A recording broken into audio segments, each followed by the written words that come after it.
I just said, I have to be a part of this. You guys are doing amazing things.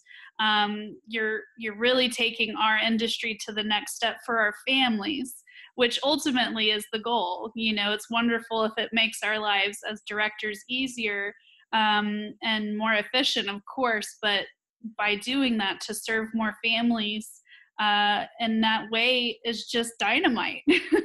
Yeah, it's great when I can tell a family now, you don't need a printer, you don't need a Yes, scanner. I'll send it to you. You can do this whole thing from your smartphone, and what a difference that makes to a family is unreal. And of course, I take all the credit for it. Uh, I make them think that I've made this all possible and made it so easy on them. Parting Pro does make me look really good. that's wonderful to hear. That's wonderful to hear. That's what we want to do. We want to make you look good. We want to make our industry look good.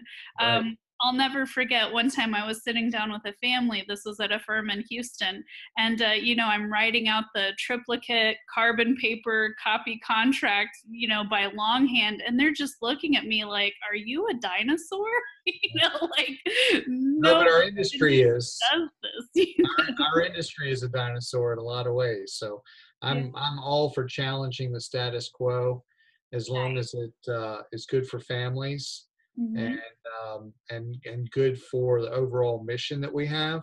I'm all for just not being bound by the tradition and the way we've always done things. So Yes. So makes me kind of a maverick and I understand I'm a little stodgy, I'm a little traditional, but at the same time, I just really I think that we're our own worst enemy a lot of times. I really do.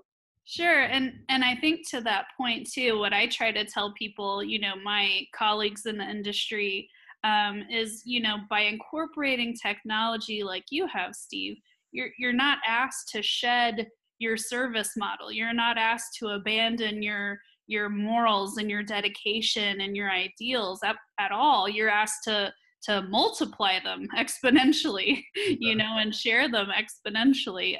But there's no, they're not mutually exclusive, That's those right. ideas. That's right.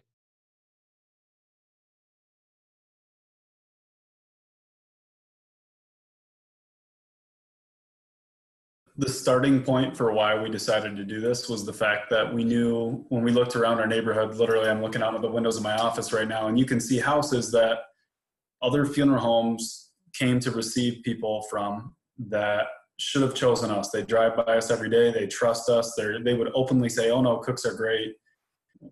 Why did you choose them?" "Oh, they didn't offer what we wanted at the time." And the idea of, if I look back 50, 60 years to when my grandpa started the business, their whole idea was that they would be the community's funeral home from, no matter the socioeconomic status, no matter the religion, we were here for the whole community. And we had gotten away from that. And so when I look back and say, if we want to get back to that, we have to have an offering for every socioeconomic status. And we already serve folks of all faiths very well. And so I think we have that part of it under our belt. But I don't want to see somebody from my neighbor across the street going somewhere else because they don't think that we offer what they want when they're our neighbor. That's what we're here for.